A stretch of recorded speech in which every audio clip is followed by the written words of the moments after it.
Well, good afternoon to everybody, and thank you for joining us for this webinar from Infrastructure Victoria, looking at the great sea and tree change.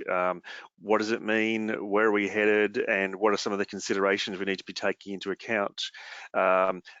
With us is a great panel who I'll introduce shortly, but really wanted firstly to acknowledge the traditional owners of the various lands on which we're meeting today in this virtual event. I'm on Wurundjeri lands and would like to pay my respects to elders past, present and emerging. This is a webinar brought to you by Infrastructure Victoria. I'm Jonathan Spear, the CEO of Infrastructure Victoria, and as many of you probably know, our role is to be the state's independent infrastructure advisors. And in that role, we look at a really wide range of infrastructure and the interplay between land use planning and infrastructure planning. And so this issue of the changing places that people are living as a result of the COVID pandemic and other technology changes and preferences is one that we are very focused on. And we've, in the last year or so, released a variety of research on the shorter and longer term effects of working from home. And we'll probably get to some of that in our webinar today. But we thought it was a really great time to bring together a panel of experts so you can hear a diverse range of voices beyond those of Infrastructure Victoria to delve into what all this means. And so I'm really pleased that today we're joined by Bronwen Clark, who is the CEO of the National Growth Areas Alliance. Bronwen, of course, the areas that she's working with are really many of those that we're going to be talking about today. We also have with us Melanie Davern, and she is from the RMIT Centre for Urban Research, and much of Melanie's research focuses upon some of the impacts that we have on our everyday lives that our urban form and where we live has upon us. Leanne Hodyl is the director of Hodyl Company, and she has done much research and professional practice in urban design and is well placed to bring that lens to our discussion today. And of course, we're also joined by Jeremy Reynolds, and Jeremy is a very experienced demographer and planner who has done some of the really important work in looking at our planning for population and land use planning, and comes really well equipped with many decades of experience. So with the panel today, what we're going to do is start with some questions that we'll have some discussions, and there'll also be opportunities for you if you'd like to pose questions in the question function for the webinar, and then I'll put some of those questions to the panelists later on. And so really look forward to you keeping those questions coming as we go. And I'd like to remind everybody that this is a webinar that is being recorded as well, and it'll be made available on IV's website for others to view later on. So let's start off, I suppose, with the fundamentals of this question, right? So COVID has spurred the adoption of more working from home for those people who can, and our research shows that about a third of jobs are jobs that can be worked from home in Victoria. And that's given many of us an opportunity to rethink the way that we work and where we live and how much travel we do. And so really interested in starting with the panel's views about how that pandemic is influencing the way people live, and how do you see that playing out in the longer term? Look, Bronwen, I might start with you because you're on the ground, so to speak. How are you seeing this playing out? Look, I think it's going to have a really long-term impact. Well, I hope it does anyway, because I think one of the worst things that could happen in Melbourne at the moment is that we don't take the learnings from this great social experiment we've been part of for the past couple of years, where there have been a lot of opportunities to reconfigure the way our city works. And we found through some research we did at the height of lockdown and again revisiting earlier this year that in outer suburban areas, there are a lot of people, about more than half of the workforce had been working from home during lockdowns, and 2/3 of them are really keen to continue that for that whole range of reasons. But mostly it was around cost saving on transport. You know, sort of more than 10% of household income in growth areas goes on transport to work. It was around getting more sleep. You know, if you're not spending 2 to 3 hours commuting each day, you'll have more time to spend at home with family and in your community as well. So there are a whole range of really positive outcomes for growth area residents. And, you know, we're talking about those really outer suburban areas right on the outskirts of the city. And we just think there's a whole lot of opportunities to shift where work occurs, not just from home, but near home. And we'll have a lot of savings and productivity increases right across the board. Thanks, Bronwen. And might turn to you, Jeremy. You've been looking at demographic change for a long time now. Give us some perspective about the change that we've seen in our growth areas and regional cities and peri-urban areas of Melbourne. There's been a lot of focus on that change. How does it fit within the grand scheme of demographic change in Victoria? My main focus has been about Melbourne and regional Victoria and that relationship. And certainly in the short term, COVID has had a quite dramatic impact on growth and where people live. I suppose it did three things. One was it closed the border, the international border, which deprived Victoria and Melbourne particularly its main source of growth. So we had no migrants coming in, or very few migrants coming in, and a lot left because they were told to leave. They were the temporary migrants. Victoria also suffered from having more lockdowns than other states. So that smaller source of growth from interstate migration was also shut off and went into reverse. And again, that mainly affected Melbourne. The third thing was about that relationship between Melbourne and regional Victoria, is that Melbourne was shut down a lot more than regional Victoria. So that had two effects. One was the school leavers who traditionally came from regional Victoria to Melbourne stopped coming because they could attend higher education online. They couldn't come to Melbourne and get jobs because there weren't many jobs, and they couldn't come to the bright lights because someone had turned the lights had been turned off. So they stopped coming. And of course, Melburnians escaped to regional Victoria as best as they could. So some went and occupied their holiday homes. Some went out there and rented. Some actually just sold up in Melbourne and went bush. And so that has impacted, that more than compensated regional Victoria for the losses of population that regional Victoria sort of suffered interstate and the lesser gains it got from overseas, or the net loss overseas. So that was the sort of very short-term impact. The long-term trend, I suppose, has been for, as Melbourne grows, it grows outwards towards the boundary of Greater Melbourne, where regional Victoria begins. So as it grows out, more people boundary hop. So they go to places, they go and live in places like Kyneton or Druin or Warragul and so on, and they can still find work quite close to them in the growth areas, in Pakenham, Officer, in the northwestern suburbs, some developing areas. Likewise, Geelong, moving into Werribee and so on. And Geelong, is a big commuting area now. 59 trains a day. Last time I looked, is way past what it was in 20 years ago.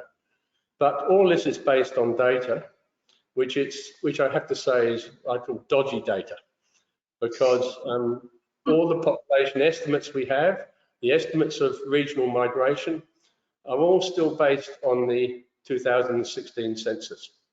And they're updated with Medicare records. Now, people have been using their Medicare records in very different ways. So ABS has had problems in coming up with some of their estimates, and they had to abandon their estimates of interregional migration. We've also got the problem with well, we'd like to think the census is going to sort everything out when it comes out in about July. I suppose part of the problem is going to be that the census was undertaken a week after Victoria went into its long lockdown. Right, the census was August the 10th last year, and we went into that lockdown on August the 3rd. New South Wales went in 3 weeks before that.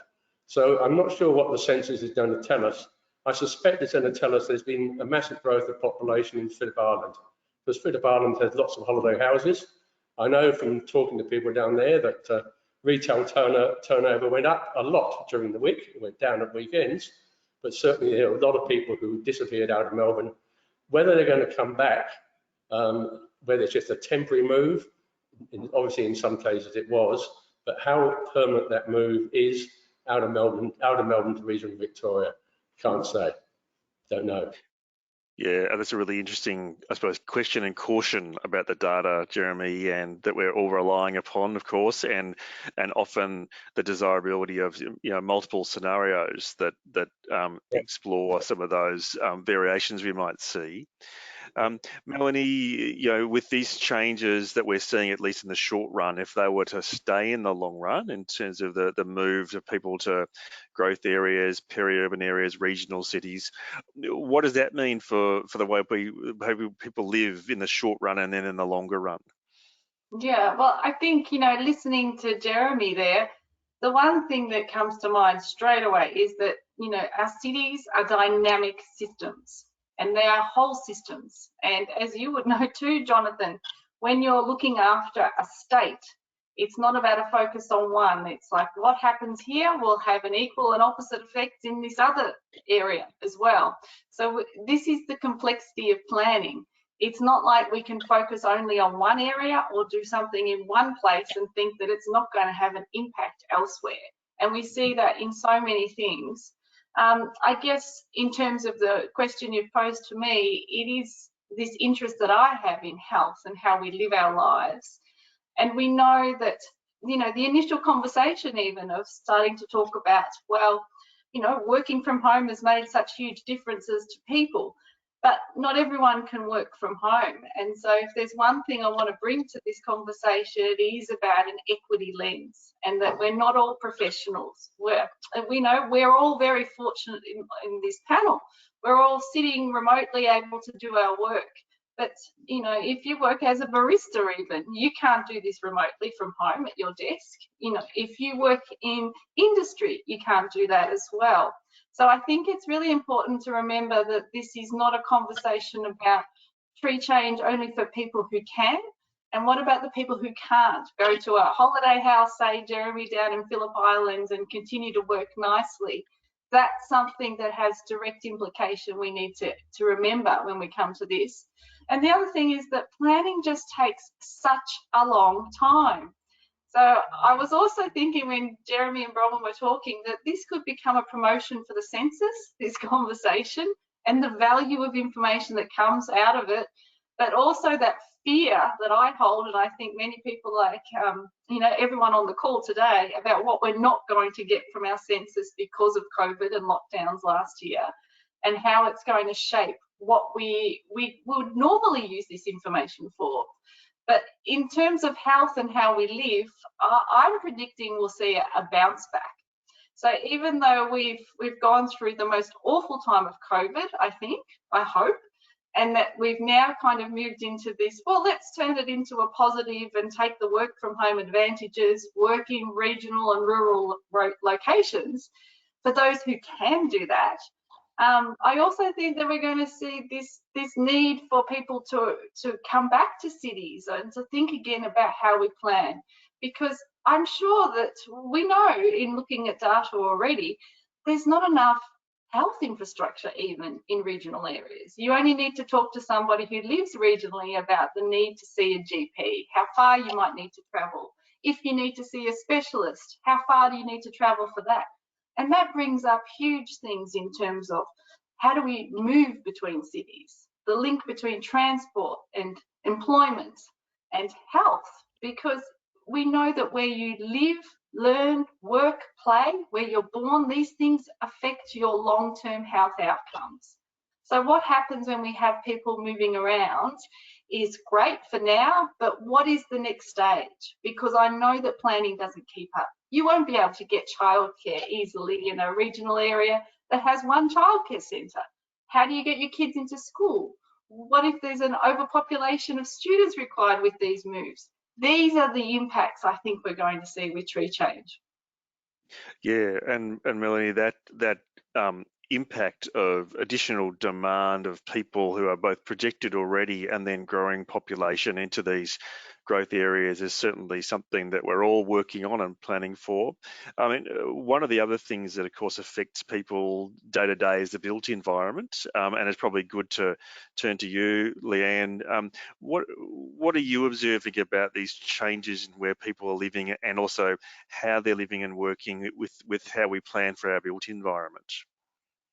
Yeah, great question. So I guess, so I work in the CBD, so there's a lot of obviously discussion about the CBD at the moment and the future of the CBD.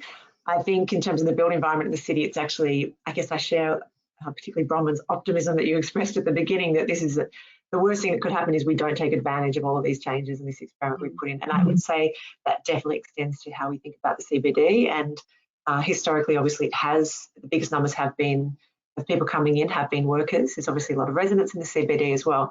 But I see this as a really exciting time because there's a huge shake-up, right? So there will be a continued shake-up. I am hopeful that actually, and would predict that actually there'll be a greater diversity of businesses back into the CBD. There was a lot of homogeneity actually coming into the CBD across like the types of offices, also even the types of retail was getting kind of very repetitive. You know, the same shop would be on 3 different blocks apart 3 times, you know. So I think actually what's exciting about what's happening in the built environment is there's a big shake-up, and I'm hoping there'll be a greater diversity of just activities and businesses then move back into the CBD, taking advantage of lower rents, taking advantage of vacancies and a lot of the incentives that are being put out at the moment to get people back in the CBD. And with all that diversity of business and activity will bring a greater diversity of people, I think, too, which will be a really great regeneration of the CBD, and hopefully even more people will feel kind of welcome and have a sense of purpose for coming into the CBD, but also a sense of greater attachment to it as well. That it's not just somewhere that workers sort of commute into each day and go. It's actually, I think, particularly more of a cultural heart for the city as well. I think that will strengthen, which is exciting. Yeah, it's interesting you say that, Leanne, because that's certainly what modelling the infrastructure Victoria has done, has shown is, you know, some of the longer term effects of people working from home part of the week, but still having a connection back to an office, shows that actually the central Melbourne as a location for people to come for work, but all sorts of other reasons as well, to shop and socialise, remains a really attractive thing. While at the same time, we're seeing an effect in the modelling that we've done of people living further away from the city than they would otherwise because of the ability to work from home. And so that obviously means that people need, you know, good infrastructure to get between work and home, but in these growing areas where there's more people, it seems that we're going to need to be making sure we do really great planning for the infrastructure they need. Melanie's already touched on a bit of this, but Bronwen, I wonder if you'd like to sort of add to some of what Melanie's talked about in terms of, well, what is the infrastructure we need to be focusing on in these growing areas where people are increasingly choosing to live more than they would have even otherwise under existing projections? Yeah, I agree completely with Melanie that planning takes a long time. And, you know, as long as I've been involved with the National Growth Areas Alliance, we have been saying that, you know, planning and infrastructure delivery has a lot of catching up to do. You know, there's already millions of people living in growth areas, 5.2 million nationally living in growth areas, and they haven't just arrived as a big surprise. You know, it's taken a long time for them to arrive. And the thing we haven't touched on yet is one of the federal government's responses to COVID, which is the Home Builder scheme, which has seen record numbers of building approvals and development approvals in growth areas. So as much as we in the outer suburbs have always had more than double the average annual population growth rate, that's going to just explode in the next few years. So we've already got a significant deficit in transport infrastructure, particularly public transport, and freeway extensions and expansions and interchanges.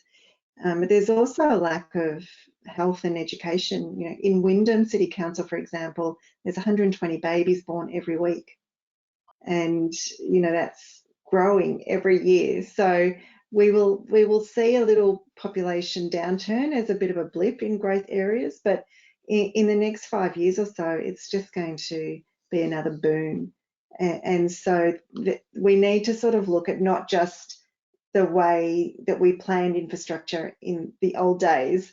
So it's not just going to be about how we move people en masse from a new suburb into the CBD or to one of the other employment centres.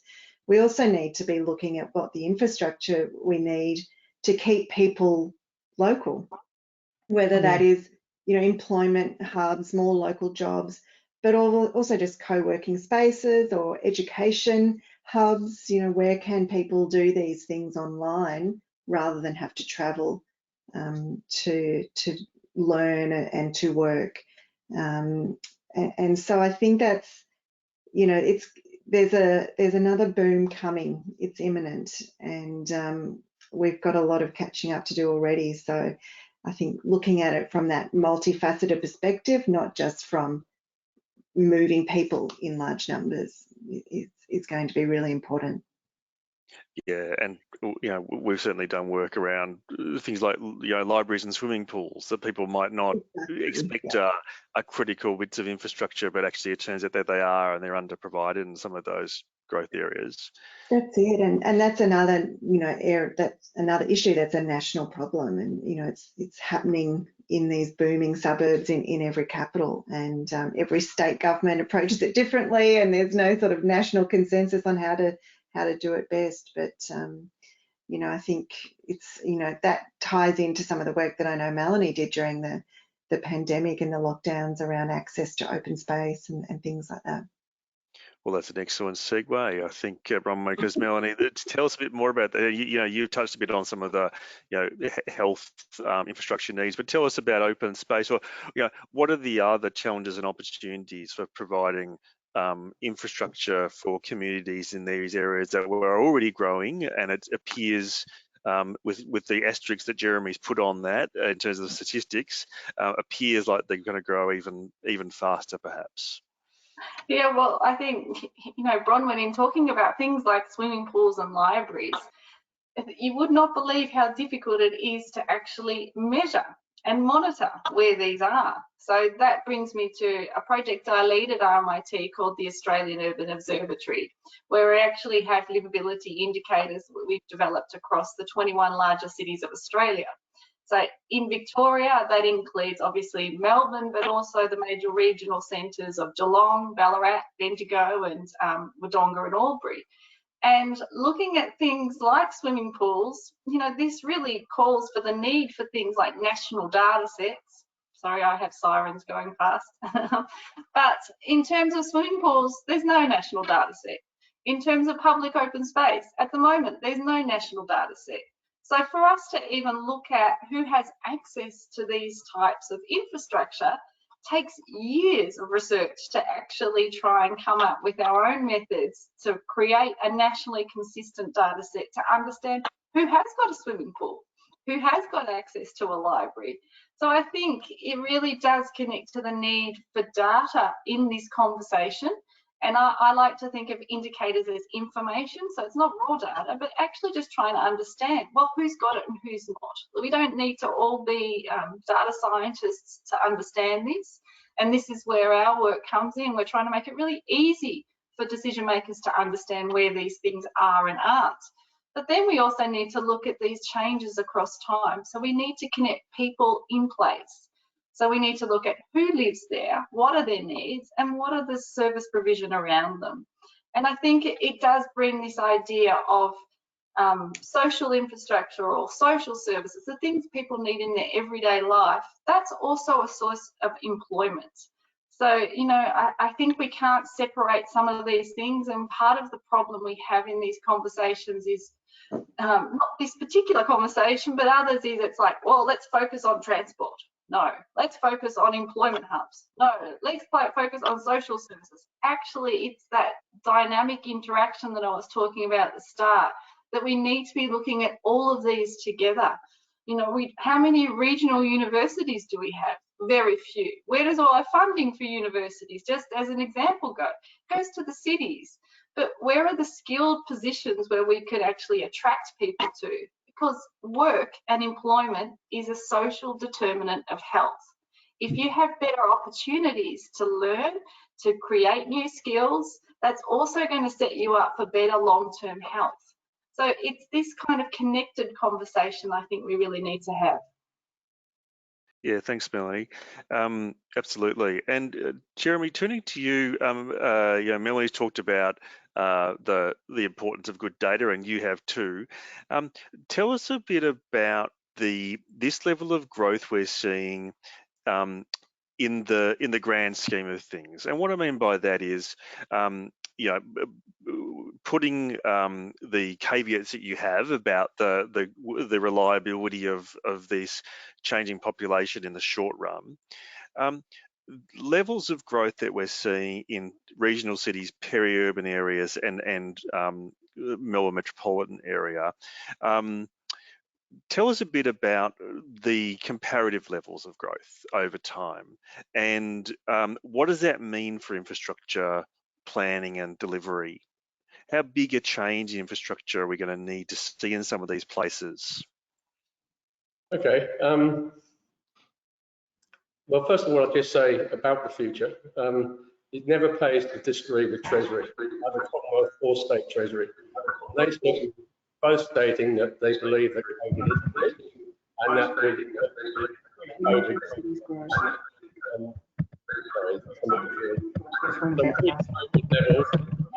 in the next couple of years or so. Now, the level of growth we were experiencing pre-COVID was as high as it's been throughout Australia's history. Interestingly, because of the knowledge-based economy, the concentration I'm having issues with his own. Melbourne and Sydney, that were getting half of all the growth. So it's a very this very urban nation was becoming even more urbanised. I suppose the other thing that was happening was there was some growth occurring outside, particularly in what we call the peri-urban area, particularly Geelong, because Geelong was gangbusters after COVID, because it was gaining population from everywhere. Melbourne, the rest of Victoria, interstate, overseas, and so on. So it was growing at about 5,000 people a year, which means that I mentioned there were 59 people a day coming from Geelong to Melbourne. Geelong was, I don't know, people like saying this, but it's become the outer suburban activity centre that Melbourne planners have been looking for about the last 70 years. It's a really big employment centre, it's diverse and so on, and it's attracting a lot of people down there. I think the implications for infrastructure are we need a much better level of infrastructure. We've been playing catch up in growth areas for as long as I've lived. I've got a film from the 1954 planning scheme, which shows places like Moorabbin and Essendon being developed without roads, without sewers and so on. So we've been playing catch up, and we still were before COVID because we never could catch up with the amount of growth. There's more need, there's certainly more need for there's also a need, I think, for long distance, because someone mentioned earlier, people need to access special services. There might be recreational services in the CBD. There might be medical services in the medical precincts in Melbourne, which you can't get anywhere else in the state. So we need both local infrastructure and sort of the local infrastructure. Great, thanks, Jeremy. Now, Leanne, we might turn to you now to talk about established areas of Melbourne and what this change means for Plan Melbourne and its aspirations for there to be a majority of population growth in established areas of Melbourne where there's good infrastructure and good amenity.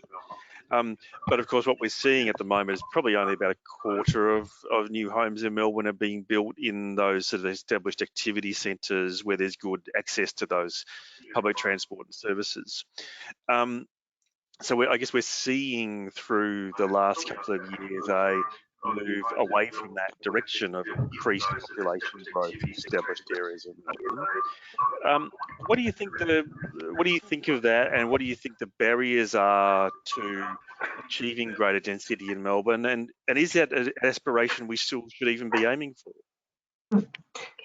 Maybe I'll start with the very end of that question, because I think that's the easiest part, which is yes. I think we should still be aiming for that. I think it's obviously essential to still create a very sustainable city, which is directly connected to obviously to travel patterns and creating like walkable living environments. So that's environmental sustainability, but also to creating healthy cities. Like we need people to be living in areas where they can walk or cycle and get around very in ways that are good for their health. So I think density is still a really key question for that. It's obviously still a very big challenge. Generally in Australian cities, we struggle sometimes with this question. So I mean, my sense is that in framing the question of density around, you know, working from home and tree changing and sea changing, I think it always was and still has to be about a question of choice and where people choose to live. And so partly, I think some of the reasons we've struggled with encouraging to people to live in higher density areas is because we haven't actually been doing high density as well as we could. And we haven't been matching high density with greater levels of infrastructure and the great public realm, for example, quality that people need around that. And then, of course, for quite a few years, we had challenges with our apartment quality and getting overdevelopment. So I think some of the long-term challenges are still going to be here. And so we still definitely need to find ways to deliver better density through things like design review panels and better planning controls that support density. Those challenges are probably just going to be even more pertinent if there's even less demand for apartment living because people want to take a tree change or a sea change. So to me, the core question is still the same. We have to do density well. We have to make it more family friendly. We have to learn from other cities that there are great ways to make high density apartments family friendly. And so those still remain, but probably, yeah, they're going to get pointier if people don't want that solution as much. But I'm really interested in Melanie's comment earlier that she thinks there will be a bounce back and people will come back into the, I think what you're saying, Melanie, people will come back into the urban areas because same as some of the comments that I've already made, we have to think about this in a really holistic way about the quality of life that people are getting wherever they're living. And so they will be attracted back to the city or high density areas because of the ease of getting around or the great services that are there, or perhaps access to things like a cultural life. So I'm really intrigued too whether people will bounce back to more of those high density areas, but I think we can't just hope they will. We have to still really push really hard to get them to be really great high quality spaces. Yeah, so what do other members of the panel think? You know, should we be still aiming to have that attraction of people to live in established areas of Melbourne? And if we do, then what is it going to take to make that happen? What does density done well look like? Bronwen, you know, you're representing areas that aren't the higher density areas of Melbourne. What do you think about this? Yeah, I think we need to do all of these things, absolutely, including improving density in new suburbs. We have now, you know, the days of the quarter acre block are long gone. We now have I'm sorry, I'm getting a lot of feedback. I just got a lot of feedback, yeah. So apologies to both panelists and the audience. What we might do is turn our microphones off, except when we're speaking. Sorry. That's better, yeah. Great.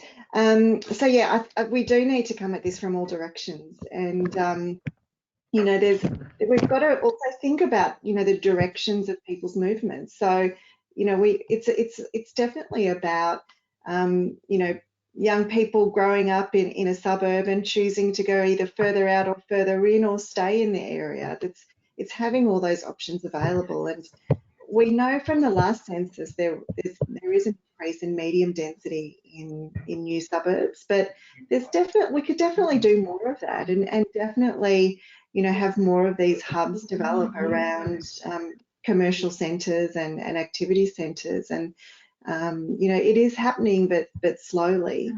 And I think in the same way, there's always going to be the real attraction of the CBD and inner city. And we're not, it's not static, you know, it's not going to be that way forever. And eventually outer suburbs of Melbourne, like Werribee, or you know, maybe it's down at Officer or Narre Warren, they will become these really big commercial and service centres where people will see that as their CBD in a way.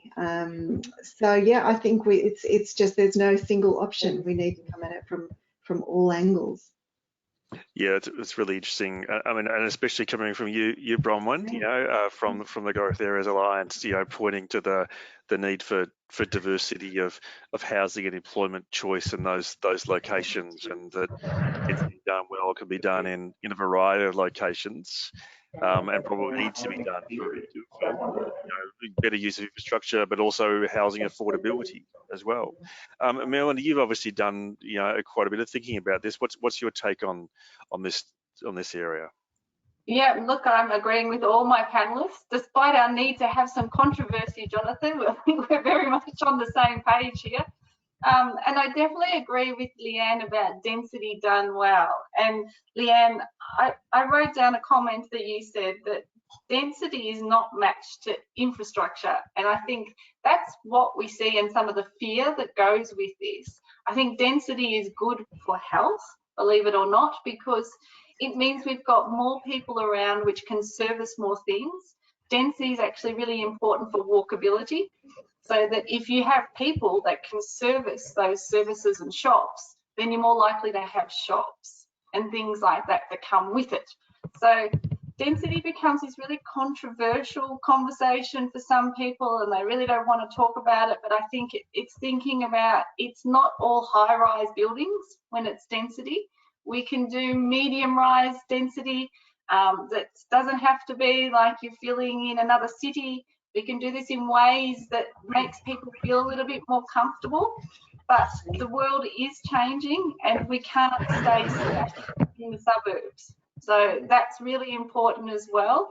And I think there is this push between people who were there first and think that somehow that land is theirs and nobody else should move in, versus the need to kind of create change and do it in a well-designed ways like Leanne was talking about.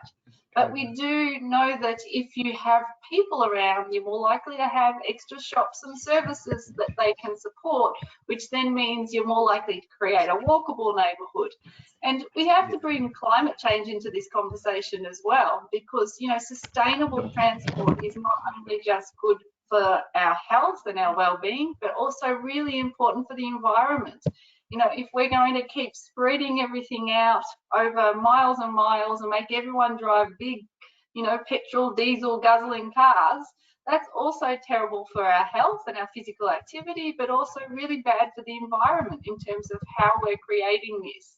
So again, it brings into play other things, that you can improve one thing, it can have multiple benefits, or you can make a bad decision and it can create multiple disbenefit too. So we need to really be thinking about the implications of where we're putting things. And I just cannot fathom that, you know, even in my lifetime, and Jeremy, you've talked about it across your lifetime as well, that you drive out into growth and regional areas and see mini Melbournes developing, whereby you just have a whole flat, low density development of the same houses with black roofs, with no shops, no services, and we keep making the same mistakes. This is where I'd really like to see some creativity in terms of, we've got plenty of clever people like Leanne on the call here, that we can do good design, we can do things differently, but we just do the same over and over. And it is, you know, quite depressing when you look at it sometimes, when you go out there and see that this same thing's happening. We could just do it so much better. So part of it might be about the design, and part of it might be the places that we choose for there to be additional growth. And we've actually had a question from the audience, and please keep your questions coming, but it relates to this, and it's about, you know, we've been talking a lot about the needs which are growing in light of this population growth, but does the panel have a view on whether some locations are more suitable to accommodate growth than others. And Jeremy, that might be a good time for you to weigh in on the subject, and also maybe share your views generally on the achievability of the Plan Melbourne aspirations for greater density in established areas. Yeah. Okay. Well, if you look at if you compare Melbourne and Sydney, if Melbourne was developed the same density as Sydney, we could put another 1.5 million people into Melbourne, just if we are at Sydney densities. Now we're projected to grow by about 3 million over the next 30 years or so. So one of the things I'll do up to Sydney and just look at what they're doing well and what they're doing badly for a start with regards to high densities. As regards the opportunity in Melbourne, no one's mentioned the outer suburban loop. I would have thought that's going to be an enormous opportunity over the next 30 years, because Melbourne, which is the most monocentric city I can think of, actually, is going to become over time polycentric city. And it's going to mean there's different patterns of movement, different employment patterns around the city, and there's going to be much more complex cross-city movement rather than just a lot of movement in and out of the centre. So, I mean, that would still be a lot of that movement. So I see places like where that outer suburban loop intersects with suburban railways at the moment, the radial railways, so places like Cheltenham, Clayton, Glen Waverley, Reservoir, Werribee, none of which are activity centres in the in Plan Melbourne, which I'm not sure what work is being done on that, but surely in future, just by their sheer accessibility, they're going to be very significant hubs for high density housing, but also employment and specialist services, regional services. Yeah, and that's really interesting, because what we see, of course, is quite a lot of hope invested in increasing population and jobs in a variety of centres around Melbourne, and yet at the same time we've got the relatively dominant role that the central city plays, especially with its transport system and also the offerings that Central City has. And so there's clearly a bit of tension about whether they are going to coexist or compete with each other. And so one of the issues that comes up, and a number of questions from the audience have been related to this, is what the future of the CBD is, and whether it is a central business district or a central something else district.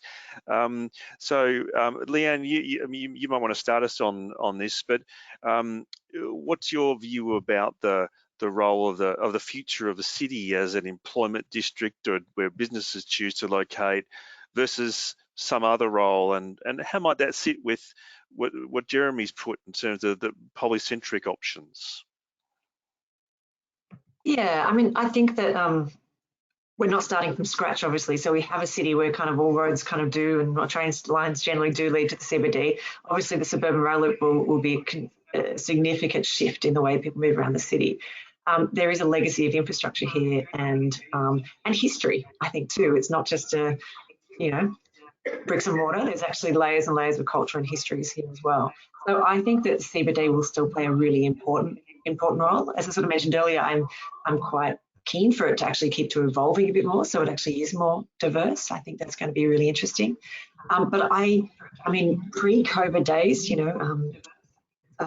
I've been living and working in the city for 15 years, and pre-COVID days it was actually getting very congested as a pedestrian. That was actually quite hard to move around. So having a bit of a reset for the city and actually spreading some of that, we've already heard is really rapid growth elsewhere, is a really good idea from a planning point of view, but also just about improving the way we enjoy the city. So I don't think it has to be either or. I think the city can bounce back and keep growing, and we absolutely also need a polycentric city where people aren't all coming into the city, and perhaps it won't be that working from home drives localism to the point that every single neighbourhood is its own centre. We'll still have clustering, I think, together around some of those NEECs and bigger employment nodes around the city. And I think that's something we should absolutely be supporting and facilitating as we go forward. What do other panel members think around the future of the city and employment in Melbourne? Look, I think it's always going to be a sort of a cultural centre, isn't it? And no matter where you live across Melbourne, you do have a cultural connection to the city, the CBD, and so that's a wonderful thing to be celebrated. And to me, that speaks of, you know, our connection to place and our sense of belonging in a place. And, you know, that does develop over time. It's quite an organic process, isn't it? And, you know, whether it's businesses or cultural centres. And so I just feel, you know, a bit like Melanie said too, and Leanne, we've got this great opportunity with a clean slate, you know, these greenfield sites that we know so much now about placemaking and about connection and about the importance of locations for service delivery and community making. And why aren't we achieving great things? You know, some of our suburbs are fantastic. People love living there. You know, it's a real, people love that cultural sensation of a new home and being part of a new neighbourhood. And how can we make it better? You know, how can we future-proof those communities and those people who make their homes in growth areas? Thanks, Bronwen. And Melanie, earlier you talked about the criticality of people's jobs in terms of their life outcomes as well. You know, how is that connected to the future of central Melbourne as an employment centre versus perhaps other places where people can work? Yeah, I think that the CBD will always have importance, particularly, you know, in terms of the financial services, professional services. You know, that is where that's really been the hub of these sorts of things. For retail, it has been really important. But, you know, Leanne touched on history here, which I think is critical and also connects to arts and culture. Melbourne was thriving previously because of things like, you know, I really have felt for anyone involved in the arts over the last few years, which are just so important to community, for well-being, for enjoyment, for attracting people to areas as well. And you think about, you know, the laneways of Melbourne, as we were talking about. That kind of buzz doesn't just come because a bank has a head office in a CBD. It's well more than that. We have these beautiful green infrastructure in our cities. We have the Yarra. We have these beautiful parks as well. These are learning lessons, I think, that are not going to go away about what makes a livable place. So that maybe what we could do, though, is take some of those learning lessons of that thriving CBD and apply it in other places. But, you know, I don't suddenly see that the CBD is not going to be important. It's that I feel like we're in a bit of a limbo at the moment of we're kind of half out and half in, and we don't know what to do, and we've got all of society living like this. So I think that the use of the CBD and how we're thinking about it at the moment is part of this psychological recovery process too. And that we're not there yet. It's not like COVID's gone away and we're all bounced back. That it doesn't happen like that, and people don't react like that as well. So I think, yeah, my closing thoughts would be, I think there's so much good about the CBD that we can learn from, but I really hope that we can use some of this time to think about, well, what is working well and what should we be doing elsewhere? Yeah, absolutely. There's some really good questions coming through from the audience, and a number of them are around the increased density and the benefits and what that might mean. And so, Leanne, you've already talked a little bit about some of the ways we can increase density and in a practical sense in terms of design and council review panels and locations and so forth. One of the other questions that's coming through is that when we talk about densification, there's a lot of focus on access to services and jobs and infrastructure and so forth.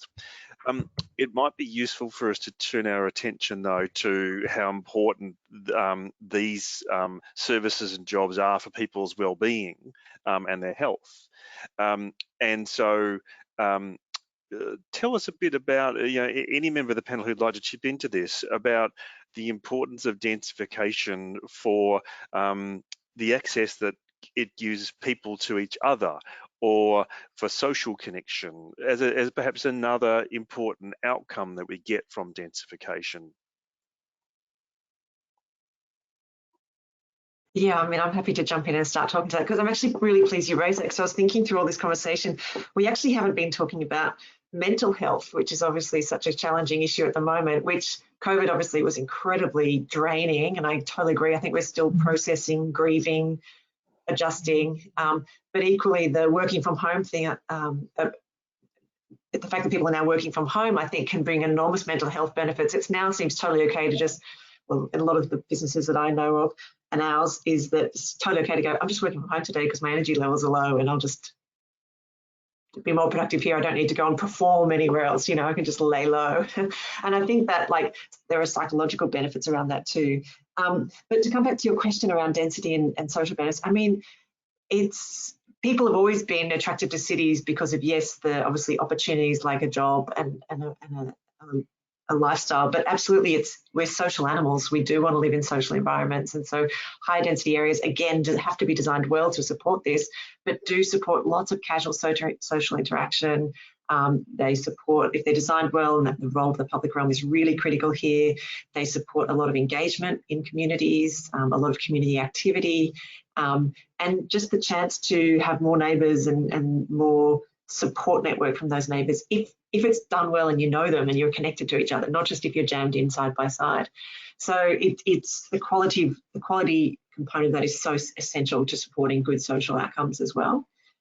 In terms of whether it's sort of the direct relationship between challenges like loneliness, I haven't read anything that says a direct correlation between densities and things like loneliness. It's still very much about the types of community and the culture of that community, as well as much as just literally how many people are there and whether they're proximate to each other.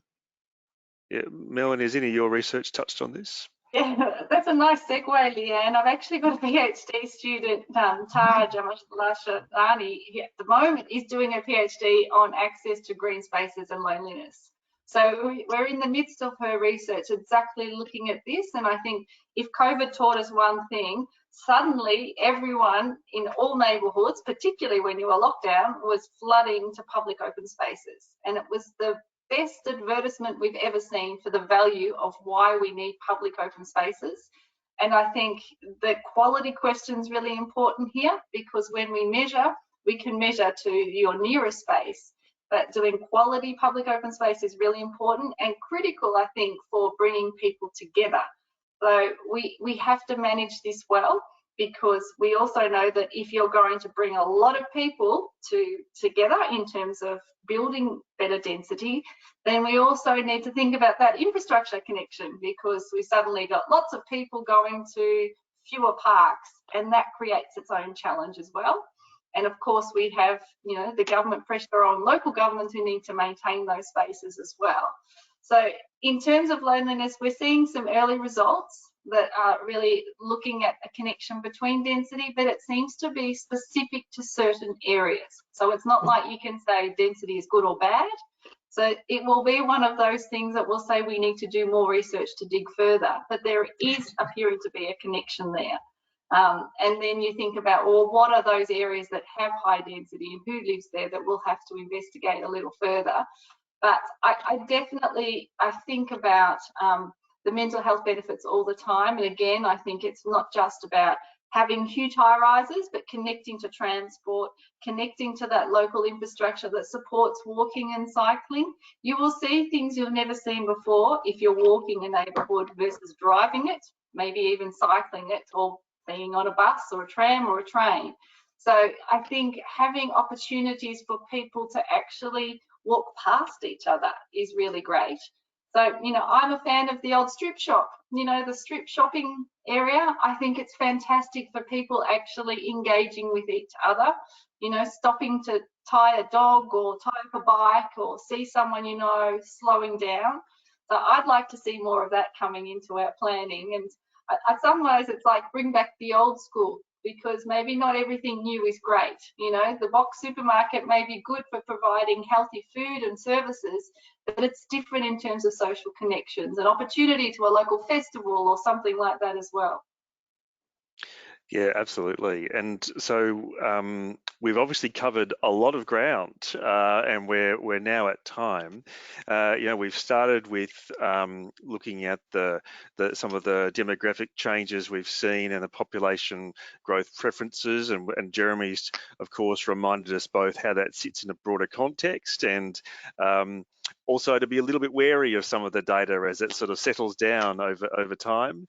We've talked about the benefits that some of that change brings, but also the need to make sure we're delivering infrastructure to those growing areas, and that infrastructure isn't just about transport infrastructure, it's green infrastructure, it's social infrastructure. I think it's really interesting that the discussion we've had about a sea and a tree change, so much of that has actually then taken us to quite a deep discussion about density and the benefits of density, and that you can do density well, and it's not just in established areas of Melbourne. We can take those lessons in other places. I think we could have probably kept on going for a long time, and we may well have a follow-up webinar. Infrastructure Victoria is running a number of webinars with amazing guest speakers like Melanie, Bronwen, Leanne, and Jeremy, as we've seen today. And I want to very much thank you for your participation today. Of course, any members of the audience who'd like to delve into Infrastructure Victoria's work and analysis on some of these trends, you can find those on our website. As I said earlier, this webinar is being recorded if you or any of your colleagues would be interested in listening to it again. But I'd again like to very much thank everyone for joining us today, and especially for our guests for being so generous in their time and expertise. We're all going to be living through this change in the coming years, and there's a real opportunity for us to take the best of it, I think, and some of the ideas we've had in this panel discussion today have really been helpful in identifying those. So thank you all, and I hope you have a great rest of the day. Goodbye. Thanks, Jonathan. Thank you. Thanks, Jonathan.